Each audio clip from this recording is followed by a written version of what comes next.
I don't know how I could possibly follow that kind of introduction. I can't live up to that.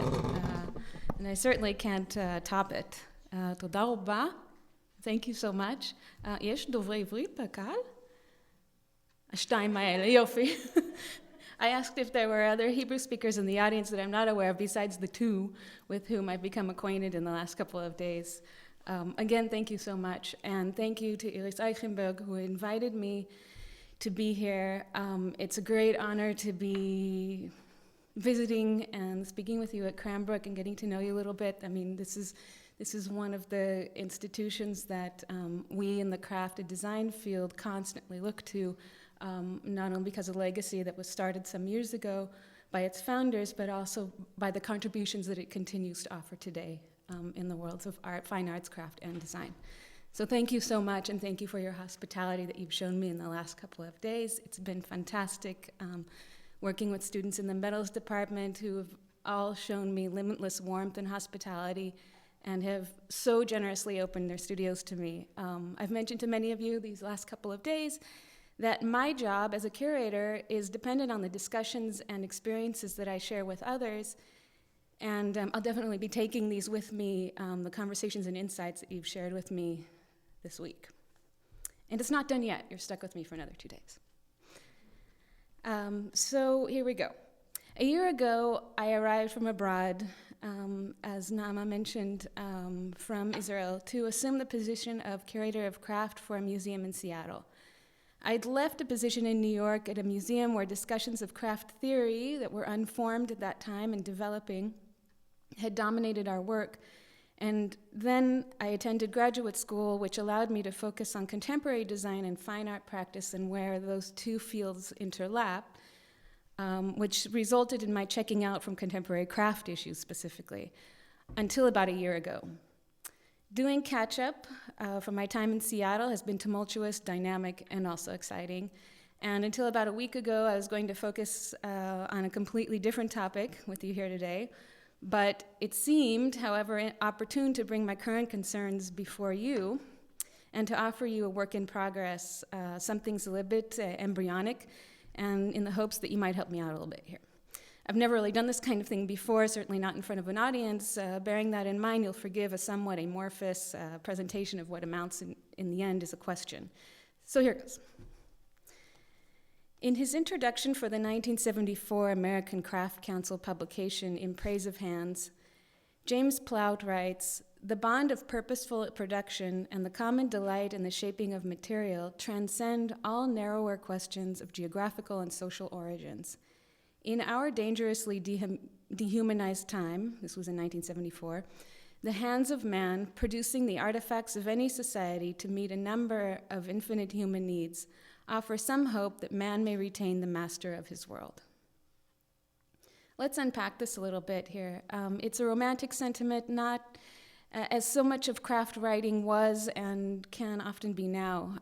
We have the lone craftsman who's purposeful, and by purposeful, I believe Plout means not only result-driven, but also protractive and generative, implying a relationship with time as well as form. This form-giving work gives him pleasure. Pleasure has always been intertwined with discussions of craft and process. The craftsperson's work is transcendent, it's borderless, it's the material legacy that survives to tell the story of humankind. And in this aspect, he's correct. And yet, according to Plout, it's the hands that control the fate of humankind. From the hands flow the artifacts of society, in quotes, its tools and ritual objects, its sources of comforts and pleasure, its weapons and fences that allow us to maintain our standing in the world. Significantly, as we can infer, it's the hand and its capacity for production and industry that offers this result, not the head, the power of human intellect, or the heart, included in 19th century aesthete and handcraft advocate John Ruskin's tripartite basis for artistic endeavor on the basis of its role in the process of embodied evaluation. Without putting too fine a point on it, I'd like to take a look at the importance of the hand in development of craft discourse, whether as a sign, as we may interpret Plout's sentiment, or as actual qualifier for craft practice. The route to this question has been a bit long, and it's definitely been halting and divergent. It began with my encounter a couple of years ago with metal objects that seemed to make very little sense to me. They were not wrought by hand, but their form was in many cases quite carefully developed with the singularity of process of a crafted object. It seemed to me at the time that there was a gap between the maker's intent and the resultant object that should, for all intents and purposes, possess the uniqueness articulated through gesture, markings, or regularities characterized by objects in this field, and in turn assigning them their value.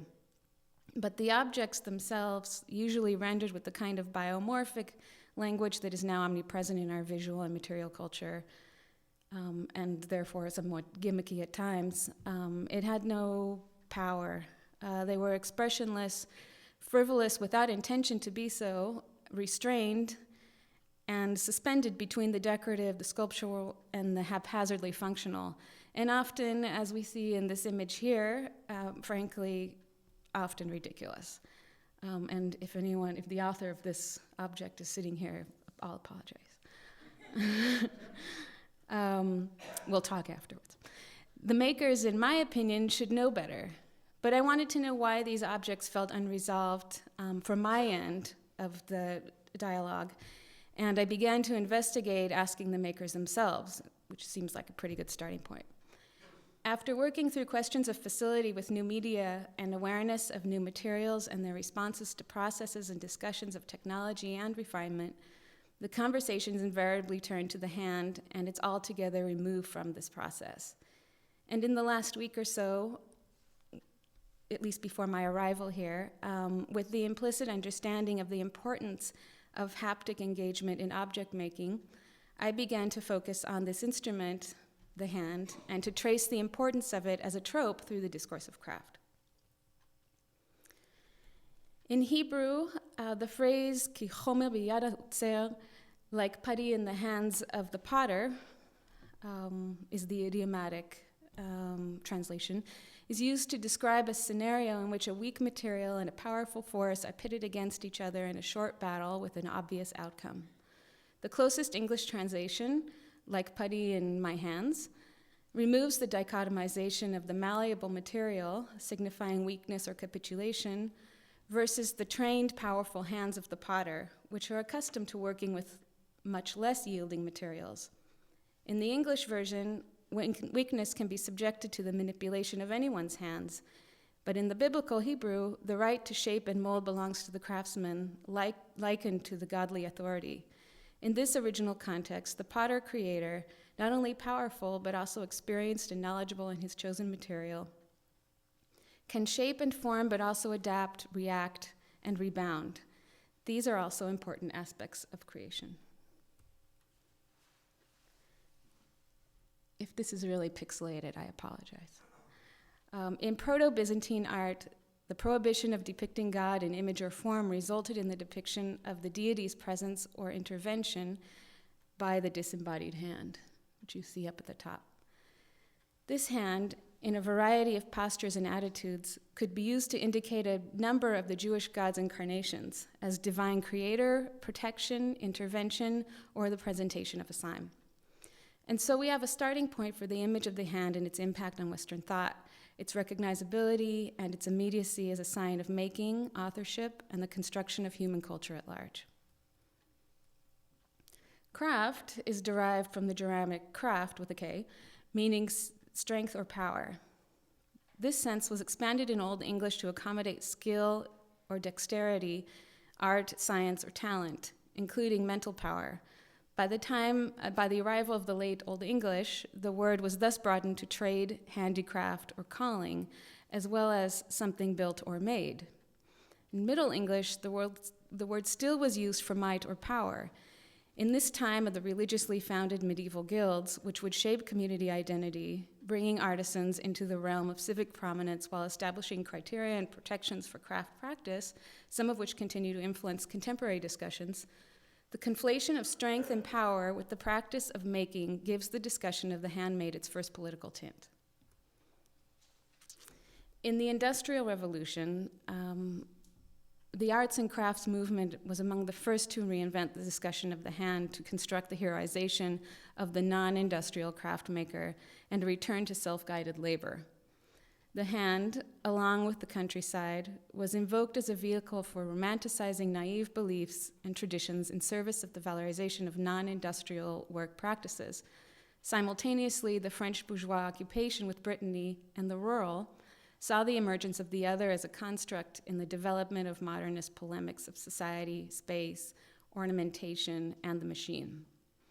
William Morris believed society would be vastly improved by a return to the pre-industrial revolution days, wherein craftsmen were both the designers and the manufacturers of objects.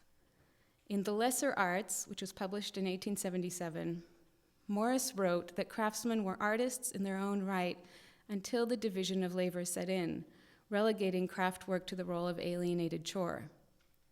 It was this division of labor that defined the departure between craft, the experience of the self-directed worker, guided by concept and a generative work practice, and the laborer, who toils among others as an organism of production. Morris was not at all opposed to machine labor. What he rejected was the subjugation of the worker in the model of industrial production and manufacture. The Wiener Werkstätte and the Deutsche Werkbund were established with an aim to market wares to a broad consumer base. The Deutsche Werkbund sought to establish a partnership of product manufacturers with design professionals to improve the competitiveness of German companies in global markets, in today's language. The Werkbund was less an artistic movement than a state-sponsored effort to integrate traditional crafts and industrial mass production techniques to put Germany on a competitive footing with England and consequently the United States. Adolf Loos's version of design world, dominated by the handcrafts and aristocratic values, constitutes the Enlightenment vision of stability amidst progress. Yet, Loos railed against Ruskin for fomenting an ornamentalist cult of craft, in his words. He participated in a dichotomization between craft and industry through discussions of style and obsolescence as pejoratives. If we take a short detour east to address the concept of the division of labor from another point of view and the invocation of the hand in service of another motive, we can look at the Bolshevik lexicon of signs, the hand, in which the hand figured prominently in a number of agitprop narratives, particularly the incarnations of the salute, the fist, the handshake, the crowd, and the collective. In Gustav Klutz's 1930 photo montage titled "Fulfill the Plan of Great Works," a collective of hands join in unified salute to, or volunteered participation in, the promise of a productive Soviet workforce staving off capitalist invasion through increased productivity. Back to the West. Gropius explained the core objective vision for unity across all the arts in the proclamation of the Bauhaus, which described a utopian craft guild combining architecture, sculpture, and painting into a single creative expression. Gropius developed a craft-based curriculum that would turn out artisans and designers capable of creating useful and beautiful objects appropriate to this new system of living. Following their immersion in Bauhaus theory, students entered specialized workshops which included metalworking, cabinet making, weaving, pottery, typography, and wall painting. Aspects of this approach proved financially impractical. While maintaining the emphasis on craft, Gropius repositioned the goals of the Bauhaus in 1923, stressing the importance of designing for mass production. It was at this time that the school adopted the slogan, "Art into Industry," signaling its ambition to bring art into the machine age. The products of the Bauhaus, ostensibly intended for mass production, were expensive, difficult to fabricate, and never really sold on a widespread basis, reflecting the economic realities of producing and purchasing modern objects. In discussions of the Sachlichkeit ideology of Bauhaus functionalism, Mariana Brandt's teapot can offer a poignant example. Although it suggests machine production, it was laboriously hand-wrought in the Bauhaus workshop at great cost. This diminutive pot's handle and knob are ebony, and it was only available in silver when ordered through the Bauhaus catalog. Out of the numerous objects designed at the school, its presence among the other 12 objects selected in the 1925 to 1926 catalog for inclusion suggest that it was deemed representative of the Bauhaus. Yet, it could not be inexpensively mass-produced in these materials, nor was it ever intended to be. As the catalog notes, it featured exacting hand craftsmanship. How quick they were to invoke the hand in imbuing a sense of authenticity in this work amid all the machine rhetoric. And again, despite the removal of the hand and its telltale irregular marks and its signs of gesture, the adoption of the machine aesthetic was still achieved by hand and hand-based approaches, comprising a huge part of the Bauhaus legacy, particularly that which made its way to America by way of a program that granted these artists, architects, designers, and makers asylum in the advent of Nazi socialism. At Black Mountain College, while in the 1920s and 30s in the US were marked by widespread mechanization and the industrial output of design, during the post-war period, American designers began creating works that foregrounded historic craft methods and rejected mass production. A major factor in this phenomenon was the exodus of European avant-gardes, including Bauhaus refugees, as I mentioned earlier, Gropius, Breuer, Van der Rohe, Josef and Annie Albers, who came to the US to escape fascism before the war and then stayed as refugees following the war's end. Many eventually took up teaching posts at US institutions such as Black Mountain College, designed perhaps unofficially and to varying degrees as a continuation of the Bauhaus on American soil. The period's financial prosperity allowed for this rejection of mass production to happen, as did the GI Bill, which funded the education of some 16 million returning veterans and poured a healthy population of artists, designers, and thinkers into the developing art community stateside. If I'm allowed to skip ahead a generation in a talk that is not necessarily meant to be a historical overview, in a time of disenchantment with the post-war infatuation with prosperity and structure, a generation of youth rebelled against the establishment, a life, as they saw, ruled by so-called time-saving devices, machines, and structures. They retreated to the land, seeking to carve a more connected, connection to what they saw as freedom, control over destiny, symbiosis with the natural environment. Handwork played a primary, and hand-driven self-expression played a primary role in this movement, not only involved in the cultivation and preparation of basic needs such as food, clothing, and shelter, but also in this drive for identity that accompanied a life of freedom. Thus, this outpouring of color, bricolage, mixed references, and found materials and objects, as well as psychedelic exuberance that comprises the material culture of the counterculture. This period is critical in a study, and this is why I mention it. It's critical in the study of contemporary craft for its renewed love affair with the hand and handicraft, as well as the handmade object. The hand was evoked often in discussions of the work of the designer, craftsmen, and studio craft practitioners alike, whether on the West or the East Coasts. Octavio Paz, in his essay In the Praise of Hands publication, wrote, "The handcrafted object satisfies a need no less imperative than hunger and thirst, the need to take delight in the things that we see and touch, whatever their everyday uses may be.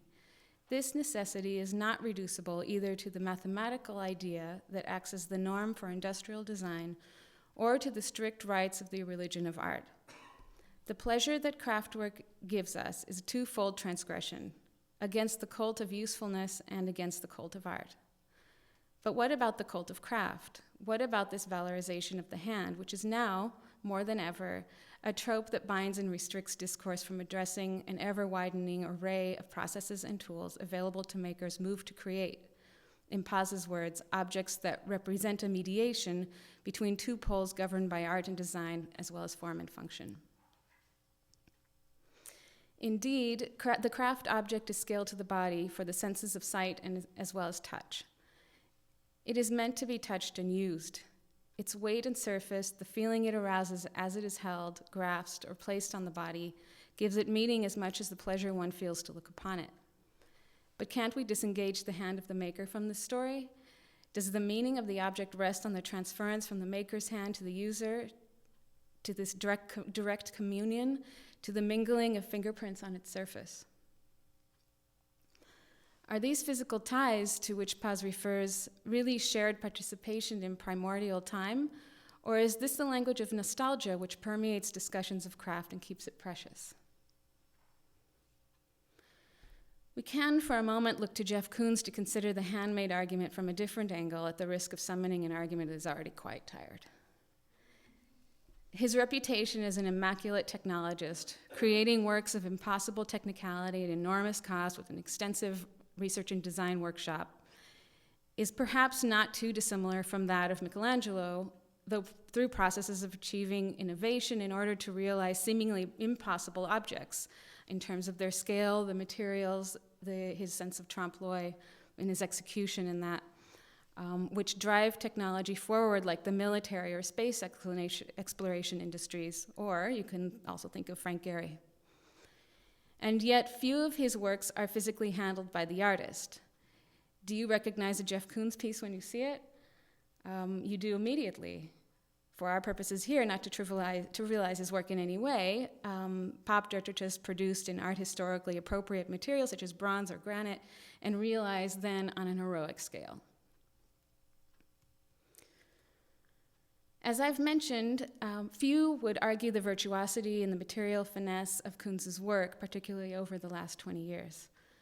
But while Morris wrote passionately of handicraft as a panacea for society's ills, how would he have reacted to former studio painter John Power's 2012 account of his experience in Jeff Koons' studio in his New York Times article, which was titled, "I Was Jeff Koons' Studio Serf"?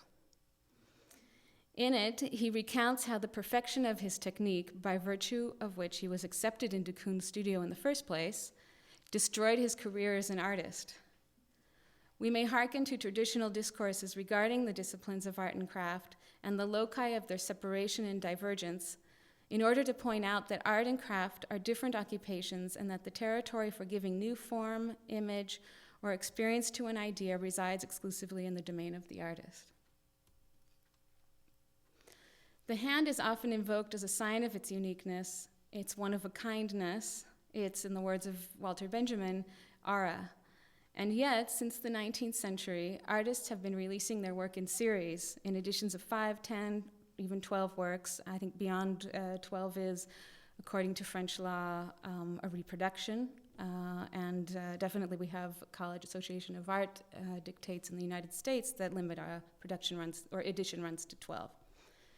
Uniqueness or rarity are so prized by the public that many individuals are dismayed to see the same works by Rodin and Rembrandt in multiple institutions.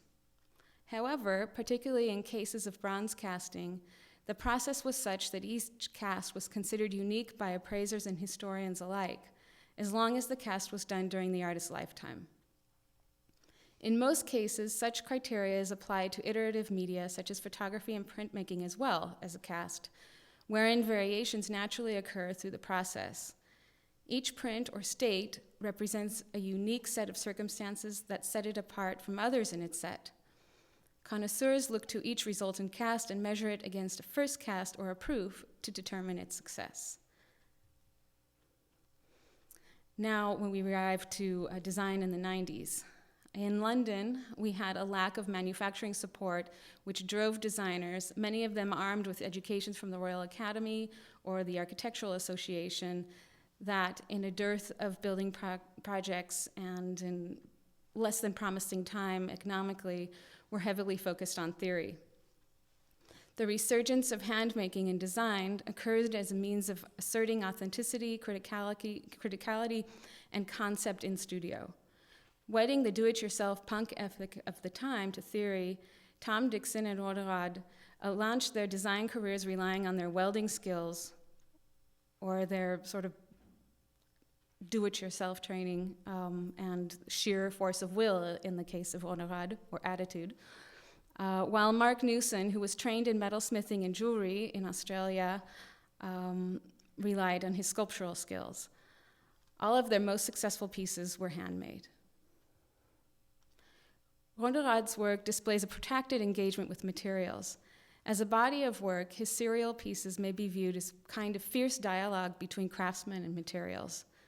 Of course, as Arad developed and refined his facility with a given material, he would move on to new techniques and strategies. while never really withdrawing his hands, even when he had the opportunity to use industrial manufacturing methods.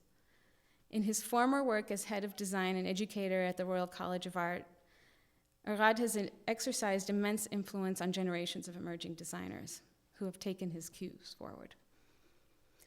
Mark Newson's iconic Lockheed Lounge was made possible because of the strides that the designer makers made in the 1970s, when hands-on fabrication and studio activity became a way of constructing actual pieces, not just prototypes.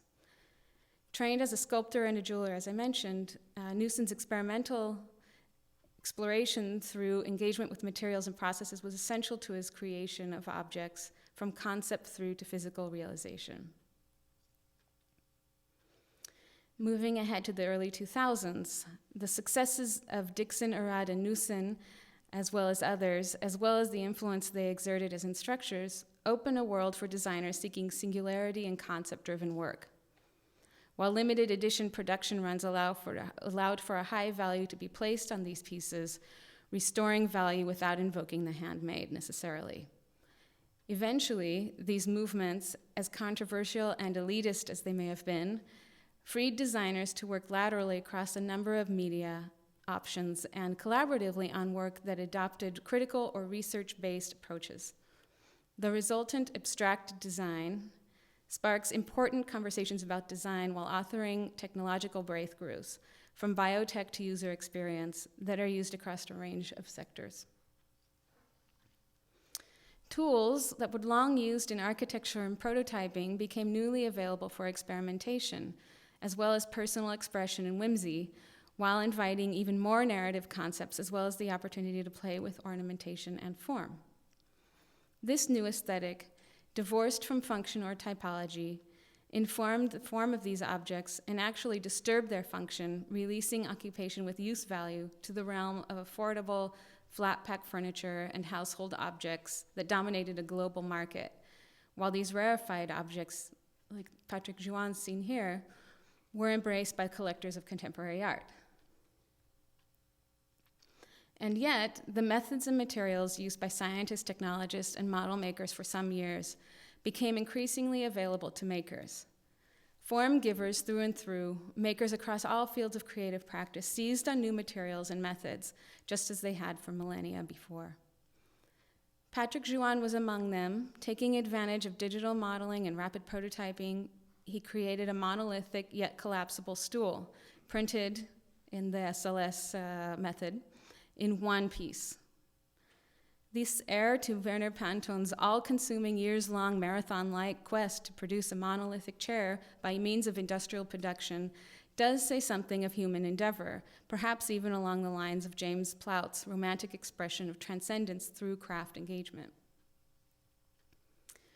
With the understanding that technology has always served as a muse to craft, where does a fascination with new tools leave the discussion of the hand and object making today? In a recent interview as part of the Victoria and Albert Sessions on Craft, hosted by the museum, ceramist Grayson Perry points out the difference between using a digital tool to create form or image and interacting with clay, one of the most haptic of all the artistic practices. With clay, he notes, there's a relationship, which he calls mutual impact, between one's hands and the material. You want to do something with the clay, and the clay says, no, I don't want to do that. Thinking aloud, he notes that code is itself, programming code, is itself a type of organic material that can yield a number of results, and it involves a certain amount of risk toward achieving desired outcomes. Eventually, he comes to the conclusion that programmers might be what he admits to regarding as the cutting-edge craftsman. In a space of less than 5 minutes in conversation, a ceramist adapts his approach to craft from one in which hands and material develop an ongoing relationship over time and through experience, to one in which David Pye's discussion of the workmanship of risk is invoked, the ability of a maker to manipulate raw material into desired form. Glenn Adamson, an authority on craft discourse, continues to define craft as hand practice. You discover things with your hand, and then your whole brain gets involved in that process of discovery. So it's like your hands are a means of gathering information and then testing it in a kind of feedback loop. On another occasion, Adamson defined craft as practiced by a person with deep knowledge and commitment to the production process, who applies that by hand to a purposeful result. The trope of the hand has been expanded, explosively so, of late, in part due to a resurgence of do-it-yourself DIY efforts with strong roots in the punk era, yet escorted by platforms and social media, which facilitates accessibility between makers and consumers. This immediacy would seem so counter to early values guiding post-industrial craft, but it constitutes a necessity in keeping with the demands of contemporary markets.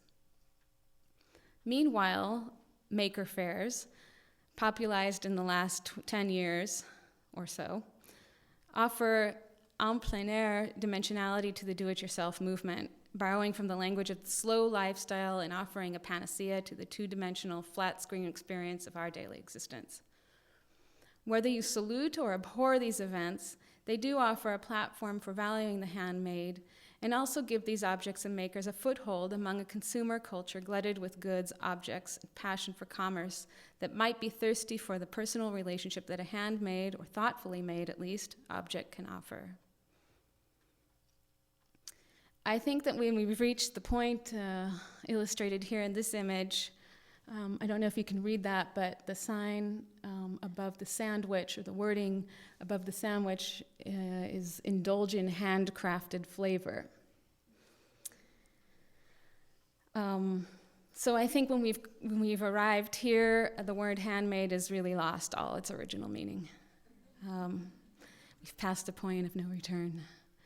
As a vegan, parenthetically, I'll never know if chicken and bacon ranch melt is a fulfillment of the promise of handcrafted flavor, without delving into the problematic logic or semantics of this claim. But you'll forgive me for overstating the obvious if I suggest that the taste experience resulting from this conflation of chicken, bacon, and ranch sauce, written there, is anything but handcrafted.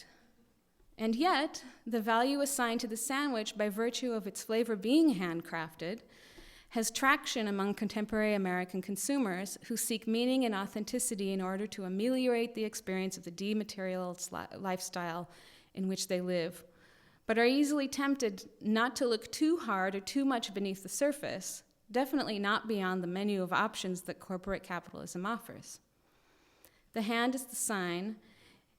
It offers the promise of connecting with the time and place and human experience, one that most of us definitely wish to keep hold of. Again, another really pixelated image. I apologize. In his 1996 book, Abstracting Craft, Malcolm McCullough wrote, "The work of craft is neither the design nor the individual artifact. It is the tradition of the very production. It is the presence of many objects identical in their conception and interchangeable in the use, but unique in their execution." Certainly, the Sisyphean aspect of code parallels the years-long process of learning to manipulate materials in fluent ways. But McCullough devotes much of his book to employing the trope of the hand in order to serve his argument that code is a craft practice. Somewhat weakly, in my view, he likens the motions of hands on a keyboard, saying that they take on a deftness over time that facilitates the ability of the programmer to write better code, improving muscle memory, thus improving technique and mastery over material. Using the trope of the hand is his avenue for justifying a position of code and programming within the world of craft practice. Building on McCullough, and some years hence, Etsy engineers launched their programming blog, which is titled, deliberately, Code as Craft.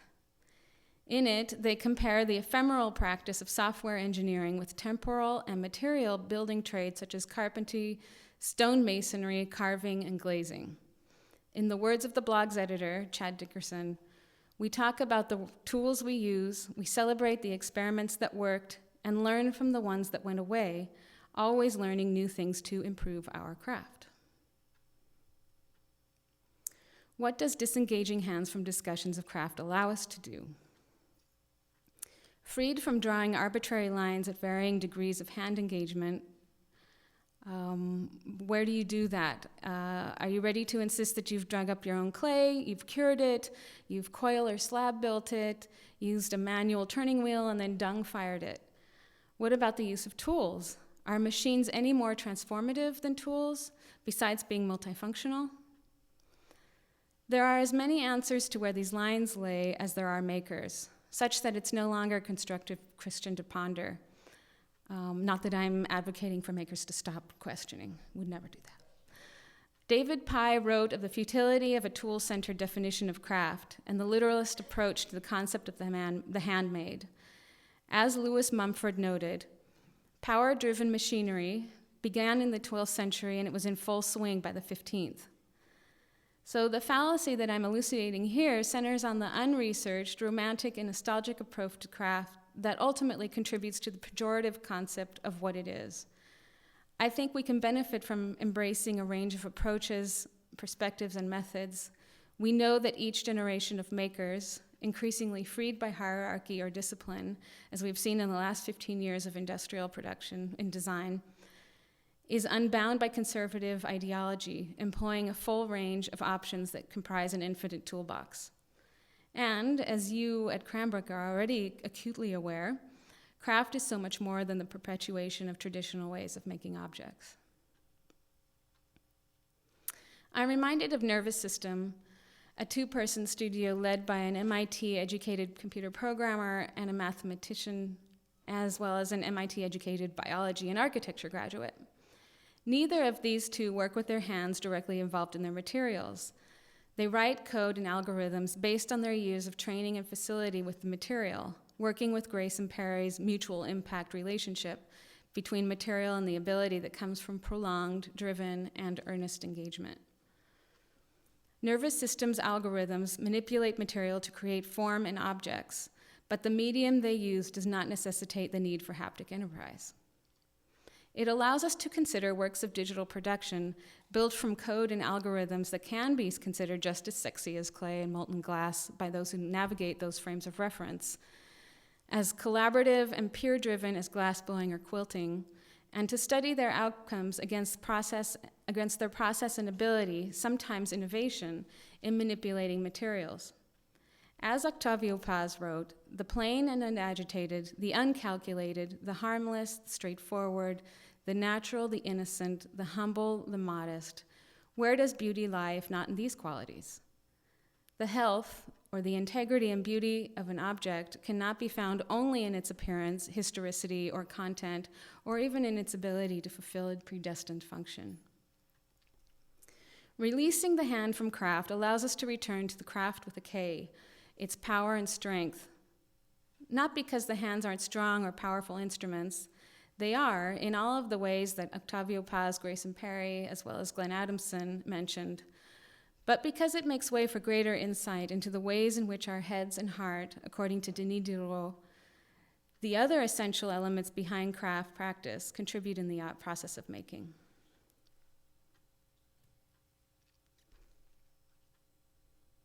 Try to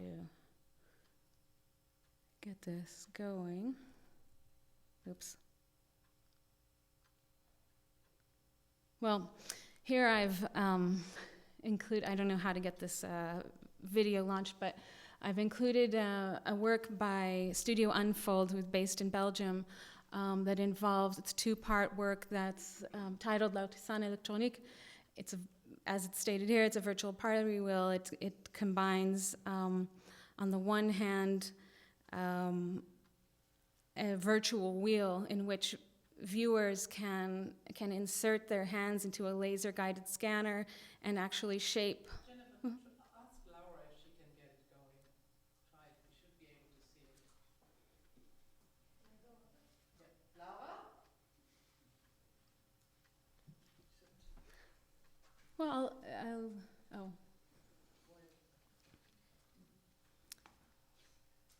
Oops. I can continue to talk about it.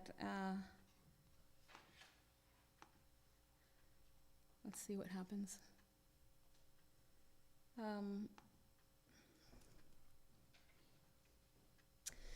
It's as I started to mention, it's two parts. It's composed of, on the one hand, you can actually physically enter the space of a laser-driven scanner, insert your hands into the space.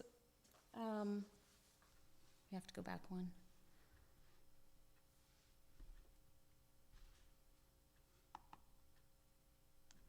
And actually, here it is. Thank you. So you can actually, what you're looking at here is a projection. You enter your hands into the scanner and shape a vessel, but you're not actually touching anything or getting your hands dirty. And you can, it's iterative, and you can save files and then move on and start anew, afresh each time, like you would be dumping a clump of clay on a wheel. And once you're satisfied with your form, you can send it to the other component of the work, which is a rep-rap engineered clay printer. And then those forms are printed with extrusion printing on a platform because this is a rarefied kind of work that raises a lot of questions, it's only really seen in the gallery space. So linking this virtual pottery wheel with the printer preserves the element of skill in the crafting of objects, even highlighting the eloquence of the trained gesture, because clearly you're not going to arrive at your form the first few times that you're doing it.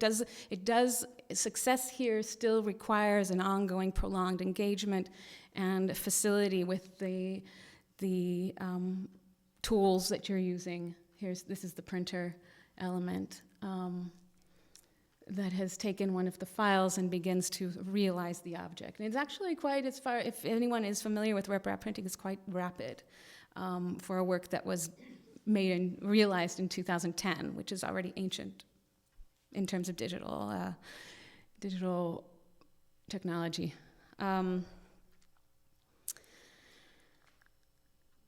So even in this work, the eloquence of the trained gesture is highlighted and celebrated. However, any aspect of the haptic engagement has been translated into virtual form. Unfold asks us to consider here the verity and the truth of objects that are created without, as it were, as I mentioned, dirtying the hands, while arguing the superiority of their updated pottery wheel, whose ability to render fine detail and layers actually, in the view of the designers, opens Ceramis to new possibilities of form, composition, structure, as well as typology.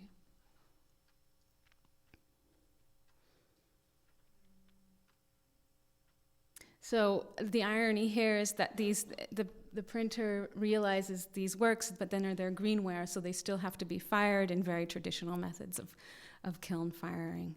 So that there's an ongoing tension in these discussions that I actually, as a curator, find very interesting, which is the back and forth and the influence of the combination of these processes together in the realization of these works and the narratives that then emerge from that back and forth. We get the idea, right?